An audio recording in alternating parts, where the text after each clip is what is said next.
March 1st, 1971. My darling, Friday the 5th February this year was your 12th birthday, and in January I sent you a card containing my congratulations and good wishes. Did you get it? Again, I say many happy returns. It is not easy for me to believe that our Zeni, who was only a baby when I last saw her, is now a big girl in Standard 5 at a boarding school and doing subjects I never learned in school, like French, physical science, and maths. I still remember clearly the night you were born in 1959. On February 4th that year, I returned home very late and found Mommy highly restless. I rushed for the late Aunt Phyllis Mzaidume, and the two of us drove Mommy to Baragwanath Hospital. There was a remarkable coincidence. Aunt Phyllis herself was born on 5th February, and on our way to Bara, she hoped you would be born on the same date. And that is exactly what happened.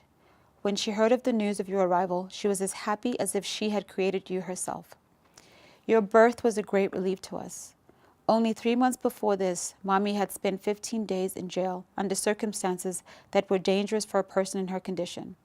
We did not know what harm might have been done to you and to her health, and were happy indeed to be blessed with a healthy and lovely daughter. Do you understand that you were nearly born in prison?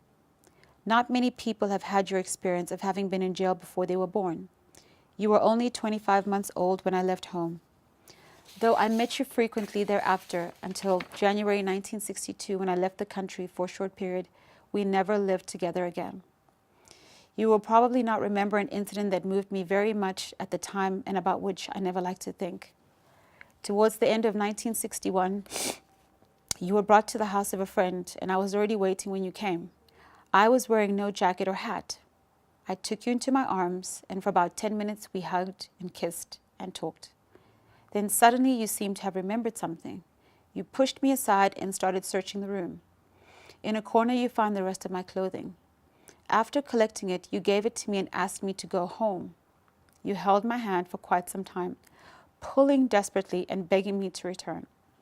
It was a difficult moment for both of us.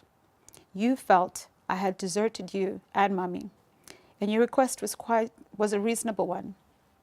It was similar to the note that you added to Mommy's letter of the 3rd December 1965, where you said, "Will you come home next year?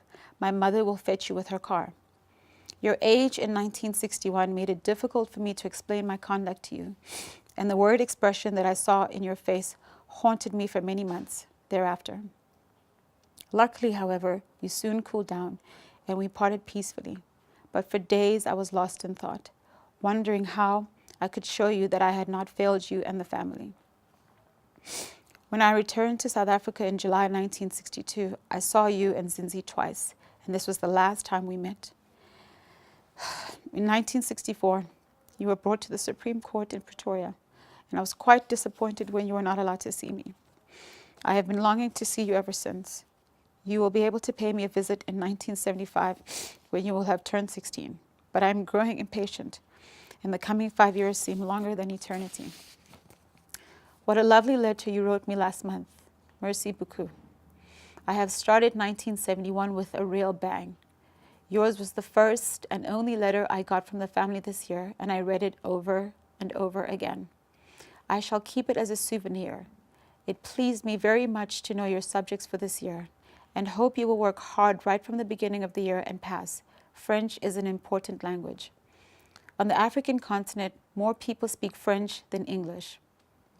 Latin, Zulu, physical science, maths, and geography are also useful, and you should pay a great deal of attention to them. I was also pleased to hear that you take walks to the mountains and about the beautiful scenery that you describe. I saw the note that you wrote at the back of the letter asking the postman to send the letter away at once, and to be like Elvis, go, man, go. The music of Elvis is very lively and popular, and I'm glad to note that you're fond of it too. I hope that you also love the music of Mary Makeba, Kaluza, Paul Robeson, Peter Beethoven, Tchaikovsky. What is even more important, I trust that one day you'll be able to compose, sing, and play your own music. Or do you prefer to be a ballet star in addition to being a scientist, doctor, or lawyer? What games do you play? Basketball, swimming, or athletics? Especially track events, i.e. running, would keep you healthy and strong and give you the pleasure of helping your college win victories. Try your luck, darling. May this letter bring you the same joy and happiness that yours gave me. Give my love to Zinzi, Maki, Khatu, and Abazala, Andile, Vuyani, Guaiyo, Mapelo, and of course to you and Mami. Lots of love and plenty of kisses. Yours affectionately, Dada.